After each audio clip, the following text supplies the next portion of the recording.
আলামিন জান্নাতের মধ্যে যেমন ভাবে নহরের সমাগ্রহ করে দিবেন, নহর প্রবাহিত করে দিবেন, শুধু এখানেই সীমাবদ্ধতা রাখবেন না, আল্লাহ পাক রব্বুল আলামিন দিবেন ওয়া হুরুন নাঈম। তাদেরকে সেখানে তাদের এমন সমস্ত স্ত্রীদেরকে দেওয়া হবে যে স্ত্রীদের নাম হচ্ছে হুরুন নাঈম, ওয়া হুরুন নাঈম। এখন তো আমরা সবাই বিবাহের জন্য পাগল, বিবাহ করতে সবাই চায়, কিন্তু আল্লাহ পাক রব্বুল আলামিন জান্নাতের মধ্যেও আমাদেরকে বিবাহের ব্যবস্থা করে দিবেন। বলুন সুবহানাল্লাহ। জান্নাতের মধ্যে বিবাহের ব্যবস্থা করে দিবেন। তারা এই দুনিয়ার রমণীদের মতো থাকবে না, দুনিয়ার নারীদের মতো থাকবে না। দুনিয়ার নারীরা তো ঠিক মতো পাক পবিত্র থাকে না, তাদের নাক দিয়ে হিঙ্গুল বের হয়, এরপরে পেটের মধ্যে ময়লা থাকে। আল্লাহ পাক রব্বুল আলামিন বলেন জান্নাতের মধ্যে তোমাদেরকে এমন সমস্ত হুরদেরকে দেওয়া হবে ওয়া হুরুন নাঈম কাআমসালিল লু'লুইল মাকনুন। তারা থাকবে মুক্তের দানার ন্যায়। মুক্তা চিনেন? স্বর্ণ অলংকার চিনেন তো? মুক্তার দানার ন্যায় থাকবে। তাদের শরীরের অঙ্গ প্রত্যঙ্গ এমন স্বচ্ছ থাকবে, শরীরের চামড়া গোশত বেশ করে হাড্ডি পর্যন্ত দেখা যাবে। বলুন সুবহানাল্লাহ। তাহলে সেই হুর আমরা সবাই পাইতে রাজি আছি তো? যদি সবাই পাইতে চাই তাহলে সেই আমলটা আমাদের করে যেতে হবে। শুধু এখানেই সীমাবদ্ধতা নাই, জান্নাতের মধ্যে আল্লাহ পাক রব্বুল আলামিন যেই সমস্ত নাজ নেয়ামত গুলো দিবেন ওয়া হুরুন নাঈম কাআমসালিল লু'লুইল মাকনুন। তারা হবে মুক্তের দানার ন্যায়, তারা কোনো অস্বচ্ছ থাকবে না, পবিত্র থাকবে। ওয়া যাওয়াজনাহুম ওয়া আজওয়াজুম মুতাহহারা। তারা থাকবে তোমাদের পূত পবিত্র স্ত্রীগণ। ওয়া আজওয়াজুম মুতাহহারা, অপবিত্র অবস্থায় থাকবে না। এখন তো আমাদের অবস্থাগুলো এমন হয়, আমাদের স্ত্রীগুলো ঠিক মতো পা ধুয়ে ঘুমায় না, ঠিক মতো পা ধুয়ে ঘুমায় না। আর আল্লাহ পাক রব্বুল আলামিন জান্নাতীদের জন্য রাখবেন ওয়া আজওয়াজুম মুতাহহারা, পূত পবিত্র স্ত্রীগণ তাদের জন্য আল্লাহ পাক রব্বুল আলামিন রাখবেন। তাহলে সেই স্ত্রীদেরকে আমরা গ্রহণ করতে রাজি আছি? শুধু সেখানে তাদের স্ত্রী আর দুধের নহর, খমরের নহর আর পানির নহরই থাকবে না। ওয়া ফাকিহাতুম মিম্মা ইয়াতাখায়্যারুন, তাদের জন্য উত্তম ফল ফলাদি থাকবে, দেখতে ঠিকই দুনিয়ার মতো উত্তম ফল ফলাদি থাকবে। দুনিয়ার মধ্যে তারা আপেল ভক্ষণ করবে, একটা আপেলের স্বাদ একই রকম, একটা আপেলের স্বাদ একই রকম। আর তারা দেখতে খুব আপেলের মতোই দেখবে, বলবে যে হে রব্বুল আলামিন, আমরা তো এই আপেল দুনিয়ার মধ্যে ভক্ষণ করেছি। আল্লাহ পাক রব্বুল আলামিন বলবেন হে বান্দা বান্দীরা, দুনিয়ার মধ্যে যে আপেল ভক্ষণ করেছে এটা একবার খেয়ে দেখো, এটা একবার খেয়ে দেখো। একটা আপেল কামড় দিবে, সাথে সাথে একরকম স্বাদ অনুভব করবে। একই গাছের থেকে আরেকটা আপেল নিয়ে ভক্ষণ করবে, আরেক রকম স্বাদ অনুভব করবে। এমন স্বাদ তারা কখনো নিজেরা গ্রহণ করে নাই। আর বলবে হে রব্বুল আলামিন, আপেল তো দুনিয়ার আপেলের মতোই দেখা যায়, কিন্তু স্বাদ তো দুনিয়ার আপেলের মতো নয়। সুবহানাল্লাহ বলবেন না? এত সুন্দর নাজ নিয়ামত আমাদের জন্য অপেক্ষা করতেছে, সুবহানাল্লাহর আওয়াজটা অল্প হয়ে গেছে। বাহিরের মানুষ মনে করবে স্টেজের মধ্যে, প্যান্ডেলের মধ্যে যারা আছে সবাই ঘুমায় গেছে। বাহিরের মানুষ কি মনে করবে? প্যান্ডেলের মধ্যে যে মানুষগুলো আছে সবাই ঘুমায় গেছে। আমরা কি সকলে ঘুমায় গেছি? তাহলে সুবহানাল্লাহর আওয়াজটা তো কম হয়ে গেল। সুবহানাল্লাহ,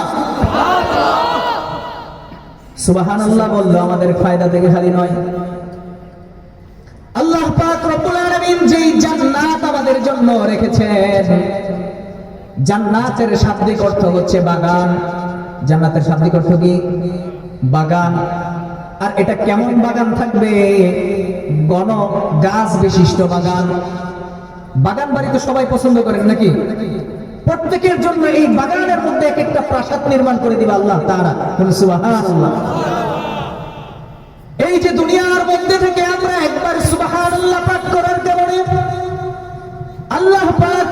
আলামিন জান্নাতের মধ্যে এমন একটি গাছ নির্মাণ করে দিবেন, যেই গাছের আরবের তেজস্বী ঘোড়া যদি 500 বছর দৌড়াইতে থাকে, 500 বছর দৌড়েও তারপরে জান্নাতের একটি গাছের ছায়া শেষ করতে পারবে না। বলুন সুবহানাল্লাহ।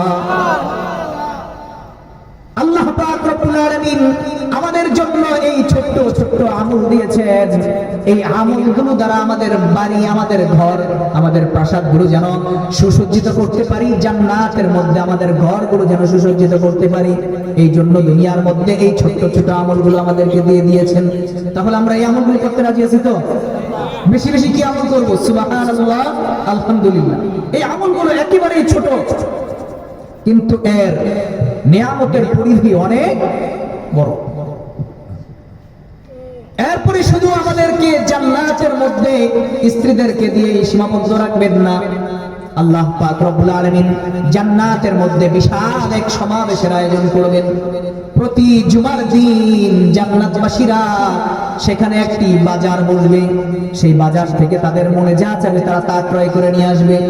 আর দুনিয়ার বাজারগুলো তো আমাদের এমন হয় যে আমাদের পকেটে টাকা নাই, একটা মাল পছন্দ হয়েছে আমরা আনতে পারি না, এমন হয় কিনা? অনেক মাল আমাদের পছন্দ কিন্তু পকেটে টাকা নাই, যার কারণে সেই মালটা আমরা কি করতে পারি না, ক্রয় করে নিয়ে আসতে পারি না। আর জান্নাতের মধ্যে এমন এমন নাজ নেয়ামতগুলো আল্লাহ পাক রব্বুল আলামিন সেই বাজারের মধ্যে দিয়ে দিবেন, আমার মন চাইবে সাথে সাথে সেখান থেকে আনতে পারবো। বলুন সুবহানাল্লাহ।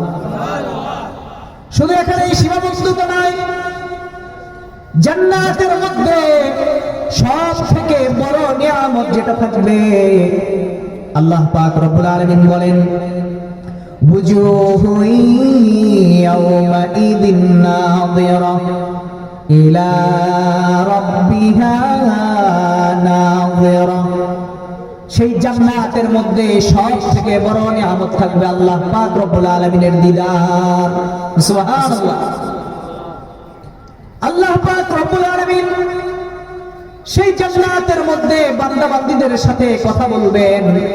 আল্লাহ পাক রব্বুল আলামিন বান্দা বান্দীদেরকে সালাম দিবেন। সর্বপ্রথম সালামুন কাওলাম মির রাব্বির রহিম। আল্লাহ পাক রব্বুল আলামিন বলবেন, ইয়া ইবাদি, হে আমার বান্দা বান্দীরা, তোমরা আমি রব্বুল আলামিনের পক্ষ থেকে সালাম গ্রহণ করো। সুবহানাল্লাহ। আল্লাহ পাক রব্বুল আলামিন অভিবাদন জানিয়ে আমাদেরকে সালাম দিবেন সেই জান্নাতের মধ্যে। সালামুন কাওলাম মির রাব্বির রহিম। সে দয়াময় রবের পক্ষ থেকে হে আমার বান্দা বান্দীরা তোমরা সালাম গ্রহণ করো। এরপরে বান্দা বান্দীদের সাথে আল্লাহ পাক রব্বুল আলামিন কথোপকথন করবেন। আল্লাহ পাক রব্বুল আলামিন বলবেন, হে আমার বান্দা বান্দীরা, তোমরা আমাকে দুনিয়ার মধ্যে না দেখে নেক আমল করেছো, আমলে সালেহ করেছো। আজকে তোমরা আমার নাজ নিয়ামত পেয়ে তোমরা আমার ইবাদত বندگی করে জান্নাতের মধ্যে এসেছো।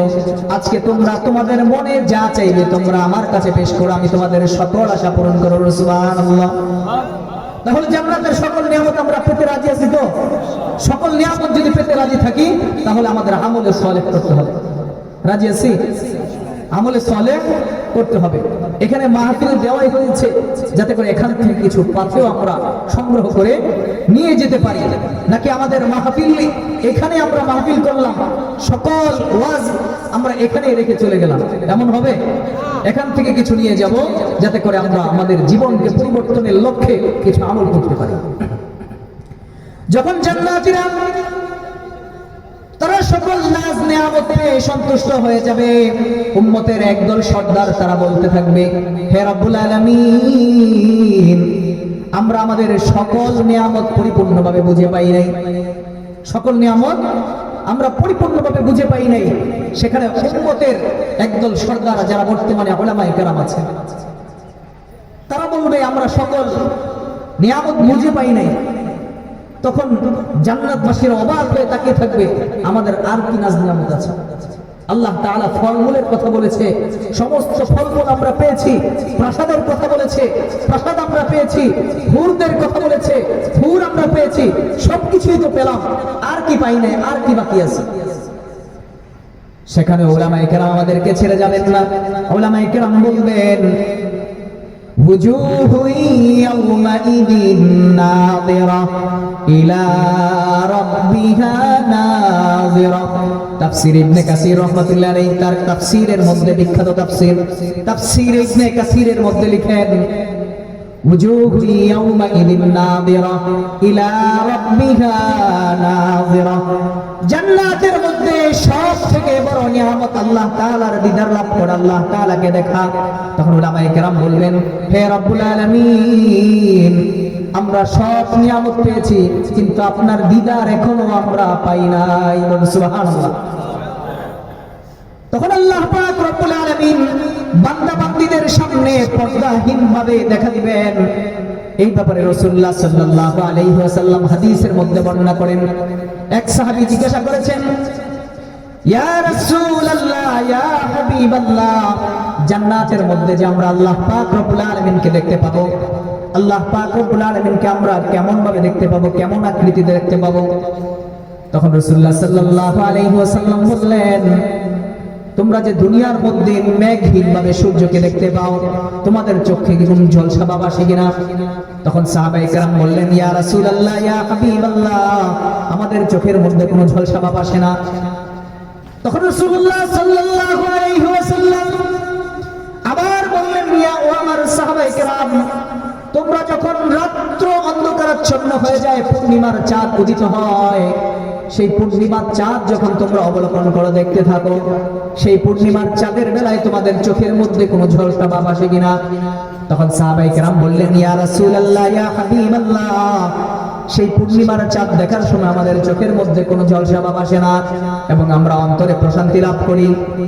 তখন রাসূলুল্লাহ সাল্লাল্লাহু আলাইহি ওয়াসাল্লাম বললেন, ও আমার সাহাবায়ে কেরাম, শুনে রাখো, শুনে রাখো, যখন তোমরা জান্নাতের মধ্যে আল্লাহ পাক রব্বুল আলামিনের দিদার লাভ করবে, তখন তোমাদের অন্তরের মধ্যেও প্রশান্তি অনুভব করবে। সুবহানাল্লাহ।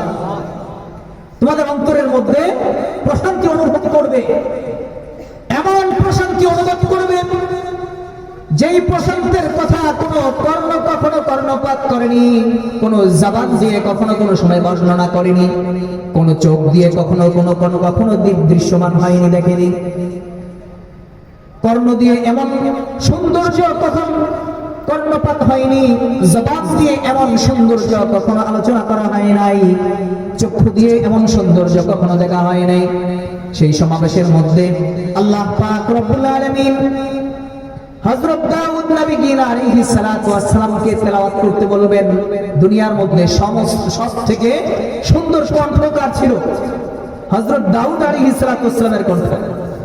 পৃথিবীর সকল সুরেলা কণ্ঠ যদি এক পাল্লায় রাখা হয়, আর হযরত দাউদ আলাইহিস সালাতু ওয়াস সালামের সুরেল কণ্ঠ যদি এক পাল্লায় রাখা হয়, তাহলে হযরত দাউদ নবী আলাইহিস সালাতু ওয়াস সালামের কণ্ঠের সুরেলা আওয়াজ আরো বেশি ভারী হয়ে যাবে। সুবহানাল্লাহ।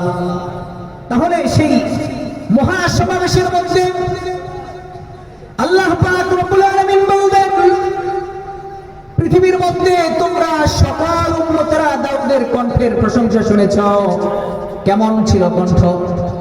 হযরত দাউদ নবী আলাইহিস সালাতু ওয়াস সালাম শনিবার দিন যখন জাবুর কিতাব তেলাওয়াত করতেন, সমুদ্রের মাছগুলো পাড়ের কিনারায় এসে বসে যেত। সমুদ্রের মাছগুলো পাড়ের কিনারায় এসে বসে যেত। দাউদ আলাইহিস সালাতু ওয়াস সালামের জাবুর কিতাব তেলাওয়াত শুনতেন। আর সেই জামানার লোকেরা মাছগুলোকে আটকিয়ে রাখত, যাতে করে পরের দিন তারা সেই মাছগুলো ধরতে পারে। প্রথম দিক থেকে তারা প্রথম দিনই ধরে ফেলত। যখন হযরত দাউদ আলাইহিস সালাম বললেন তারা আল্লাহ পাক রব্বুল আলামিনের কিতাব শ্রবণ করার জন্য এখানে আসে, অতএব তোমরা এখানে তাদেরকে পাকড়াও করো না। তখন দাউদ আলাইহিস সালামের কথা না শুনে তারা দূর দিয়ে একটা বেড়ি দিয়ে দিয়েছে। বেড়ি দেওয়ার পরে যখন মাছগুলো আটকে যেত, তারপরে পরের দিন তারা সেই মাছগুলো ধরে ফেলত। এইভাবে তারা আল্লাহ তাআলার হুকুমকে কি করেছে? লঙ্ঘন করেছে। যখন আল্লাহ পাক রব্বুল আলামিনের হুকুম লঙ্ঘন করলো, আল্লাহ পাক রব্বুল আলামিন তাদেরকে অবকাশ দিয়ে তারপরে তাদেরকে আযাবে পাকড়াও করলো। ঠিক তেমনি ভাবে প্রত্যেক জামানার মধ্যে যখন আল্লাহ পাক রব্বুল আলামিনের হুকুমকে অমান্য করে তারা বিভিন্ন গুনাহের মধ্যে লিপ্ত হয়, আল্লাহ পাক রব্বুল আলামিন প্রত্যেক জামানার উম্মতদেরকে এমন আযাবের দ্বারা পাকড়াও করে থাকেন। প্রত্যেক জামানার উম্মতদেরকে এমন ভাবে আযাবের মধ্যে পাকড়াও করে থাকেন। আর আমাদেরকে যেহেতু সরাসরি ভাবে আযাব দিচ্ছেন না, কিন্তু মৃত্যুর সাথে সাথে আমাদের আযাব শুরু হয়ে যায়। এরপরে আমাদের মাঝে কিছু কিছু ভূমিকম্প দিয়ে, এরপরে জলোচ্ছ্বাস দিয়ে, সমুদ্রের মধ্যে বিশাল বড় ভূমিকম্প দিয়ে, বিশাল জলোচ্ছ্বাস দিয়ে আমাদেরকে সতর্ক করতেছেন বারবার, আমাদেরকে বারবার সতর্ক করতেছেন যাতে করে আমরা নেক আমল করে যাই, আমলে সালেহ করে যেতে পারি। এগুলো আমাদের জন্য সতর্ক। এরপরে আল্লাহ পাক রব্বুল আলামিন আমাদেরকে মৃত্যুর পরে সাথে সাথে আমাদেরকে আযাবের দিকে টেনে নিয়ে যাবে যদি ভালো আমল না করে যেতে পারি। হুজুর বলেছিলেন যে কবরের মধ্যে 5টি প্রশ্ন করা হবে, এই আলোচনা আপনারা শুনেছেন। যদি আমরা আমলে সালেহ না করে যেতে পারি তাহলে সেই আযাব আমাদেরকে গ্রাস করবে। এরপরে আসি আমরা দাউদ আলাইহিস সালামের কণ্ঠের কথা।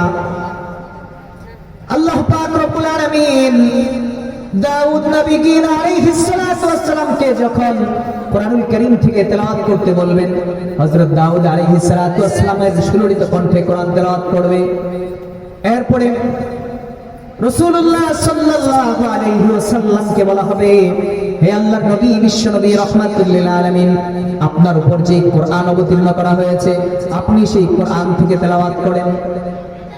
এই তেলাওয়াতগুলো জান্নাতবাসীরা অবলোকন করতে থাকবে, দেখতে থাকবে, শুনতে থাকবে, আর তাদের কর্ণের মধ্যে এক ধরনের অন্তরের মধ্যে প্রশান্তি আসতে থাকবে। তারা সেই নাজ নেয়ামতগুলো জান্নাতের মধ্য থেকে ভোগ করতে থাকবে। রাসূলুল্লাহ সাল্লাল্লাহু আলাইহি ওয়াসাল্লামের তেলাওয়াত কেমন ছিল?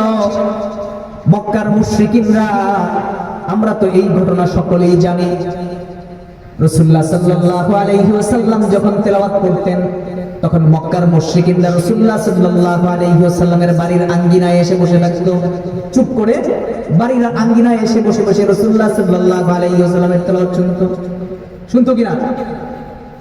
আবু জাহেল, উতবা, শাইবা, যত বড় বড় লিডার ছিল মক্কার মুশরিকিনরা, প্রত্যেকেই রাসূলুল্লাহ সাল্লাল্লাহু আলাইহি ওয়াসাল্লামের বাড়ির আঙ্গিনায় এসে তেলাওয়াত শুনতো। একবার মক্কার মুশরিকিনরা, বড় বড় মুশরিকরা, তারা বড় বড় লিডাররা, তারা সলা পরামর্শ করেছে মুহাম্মদের তেলাওয়াত আর কেউ শুনতে যাবে না, মুহাম্মদের তেলাওয়াত আর কেউ শুনতে যাবে না। কারণ মুহাম্মদের তেলাওয়াত যদি আমরা বড় বড় লিডাররা শুনতে যাই তাহলে সাধারণ মানুষরা তো আরো বেশি শুনতে যাবে। সলা পরামর্শ করে তাদের সিদ্ধান্ত হলো কেউ যখন মুহাম্মদের তেলাওয়াত শুনতে যাবে না, মক্কার একজন মুশরিক আবু জাহেল চিন্তা করলো কেউ যেহেতু শুনতে যাবে না, আমি চুপে চুপে বাড়ির এক আঙ্গিনার মধ্যে যেয়ে শুনে আসি। কারণ এই তেলাওয়াত এমন তেলাওয়াত, যে তেলাওয়াত অন্তরে প্রশান্তি দেয়, এমন তেলাওয়াত দুনিয়ার কোনো মানুষের তেলাওয়াত হইতে পারে না। সুবহানাল্লাহ। এই কালাম দুনিয়ার কোনো মানুষের কালাম নয়, এই কালাম হচ্ছে আহকামুল হাকিমিন, রব্বুল আলামিনের কালাম। এই কালাম শোনার জন্য আবু জাহেল রাসূলুল্লাহ সাল্লাল্লাহু আলাইহি ওয়াসাল্লামের বাড়ির আঙ্গিনায় এসে বসে থাকতো। একবারে ডান কিনারার মধ্যে আবু জাহেল, বাম কিনারায় উতবা, শাইবা এবং আরো বড় বড় মক্কার লিডাররা যারা আছে তারা সেখানে বসে বসে শুনতেছিল। যখন রাসূলুল্লাহ সাল্লাল্লাহু আলাইহি ওয়াসাল্লামের তেলাওয়াত করতে করতে সুবহে সাদিক পর্যন্ত হয়ে গেছে, সারা রাত্র তারা তেলাওয়াত শুনেছে। সারা রাত্র তেলাওয়াত শোনার পরে তারা চিন্তা করলো এখন সকাল হওয়ার পূর্বে পূর্বে বাড়িতে রওনা দিয়ে দিই, কেউ দেখবে না। রাত্র এখনো পুরোপুরি পরিষ্কার হয়ে যায় নাই, কিছু কিছু অন্ধকারাচ্ছন্ন রয়ে গেছে। এরপরে একটার সাথে টিলার মধ্যে বাড়ি খেয়ে যখন উপরে পড়ে গেছে, একটু সামনে যে দেখে মক্কার আরেকজন লিডার, বলতেছে তুমি কোত্থেকে আসছো? তখন সে বলতেছে মুহাম্মদের বাড়ির কাছ থেকে আসছি। এমনি এমনি করে মক্কার সকল মুশরিকিনরা, বড় বড় লিডাররা একসাথে জমা হয়ে গেছে। মক্কার সকল মুশরিকরা একসাথে জমা হয়ে গেছে, বড় বড় লিডাররা একসাথে জমা হয়ে গেছে। কোত্থেকে আসছো? বলতেছে মুহাম্মদের এখান থেকে তেলাওয়াত শুনে আসছি। তো এই কথা কিন্তু কারো কাছে বলল না, এই কথা কারো কাছে বলল না। যদি বলো তাহলে আমরা যে আলটিমেটাম দিয়েছিলাম মুহাম্মদকে, যে মুহাম্মদের তেলাওয়াত আমরা আর কেউ শুনতে যাব না। এখন আমরাই যদি লুকোচুরি ভাবে মুহাম্মদের তেলাওয়াত শুনতে যাই, তাহলে মানুষ মুহাম্মদের তেলাওয়াত শুনে ইসলাম গ্রহণ করে ফেলবে। তাহলে এটা আমাদের দল ছোট হয়ে যাবে, আমাদের দল খাটো হয়ে যাবে, মুহাম্মদের দল ভারী হয়ে যাবে। সুবহানাল্লাহ। তাহলে মুহাম্মদুর রাসূলুল্লাহ সাল্লাল্লাহু আলাইহি ওয়াসাল্লামের কেমন তেলাওয়াত ছিল? মুহাম্মদুর রাসূলুল্লাহ সাল্লাল্লাহু আলাইহি ওয়াসাল্লামের কণ্ঠ কেমন ছিল? তখন সেই জান্নাতের ময়দানের মধ্যে মুহাম্মদুর রাসূলুল্লাহ সাল্লাল্লাহু আলাইহি ওয়াসাল্লামকে বলা হবে, হে ইয়া রাসূলুল্লাহ, ইয়া হাবিবাল্লাহ, আপনি আপনার উম্মতদেরকে পুরা পৃথিবীবাসীদেরকে তেলাওয়াত শুনে দেন। তখন মুহাম্মদুর রাসূলুল্লাহ সাল্লাল্লাহু আলাইহি ওয়াসাল্লাম তেলাওয়াত শুরু করে দিবেন, ইয়াসিন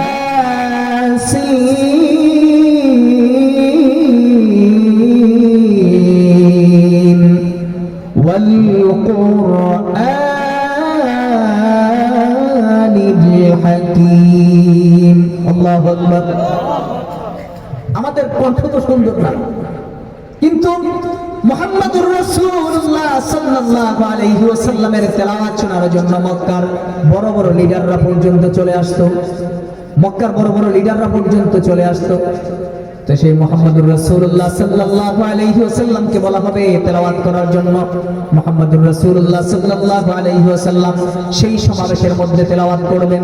পুরা পৃথিবীবাসী সুন্দর মনোমুগ্ধকর আওয়াজ নিয়ে তারা শুনতে থাকবে, সুন্দর মনোমুগ্ধকর আওয়াজ নিয়ে তারা সেই জান্নাতের মধ্যে শুনতে থাকবে। এরপরে আহকামুল হাকিমিন আল্লাহ পাক রব্বুল আলামিন এই বান্দা বান্দীদের জন্য সেই জান্নাতের মধ্যে তেলাওয়াত শোনাবেন। সুবহানাল্লাহ। সেই জান্নাতের মধ্যে তেলাওয়াত শোনাবেন। তো আমরা এই সকল তেলাওয়াত আমরা শুনতে রাজি আছি তো ইনশাআল্লাহ? জান্নাতের সকল নাজ নিয়ামতগুলো করতে রাজি আছি তো? যদি সকল নাজ নিয়ামতগুলো আমরা ভোগ করতে চাই, তাহলে আমাদের দুইটা কাজ করতে হবে। প্রথম নাম্বার ঈমান আনতে হবে। ঈমান তো আমরা এনেছি, এখন দ্বিতীয় কাজটা আমাদের করতে হবে। সেই দ্বিতীয় কাজটা কি? ইন্নাল্লাযীনা আমানু ওয়া আমিলুস সালিহাত। নেক আমল করতে হবে, নেক আমল করতে হবে, আমলে সালেহ করতে হবে। যদি আমরা আমলে সালেহ করে দুনিয়া থেকে বিদায় নিতে পারি, তাহলে আল্লাহ পাক রব্বুল আলামিন আমাদেরকে জান্নাত দান করবেন। আল্লাহ পাক রব্বুল আলামিন আমাদের সবাইকে উত্তমভাবে নেক আমল করে জান্নাতের অধিকারী হয়ে যাওয়ার তৌফিক দান করুন। আমিন। ওয়া আখির দাওয়ানা আলহামদুলিল্লাহি রাব্বিল আলামিন।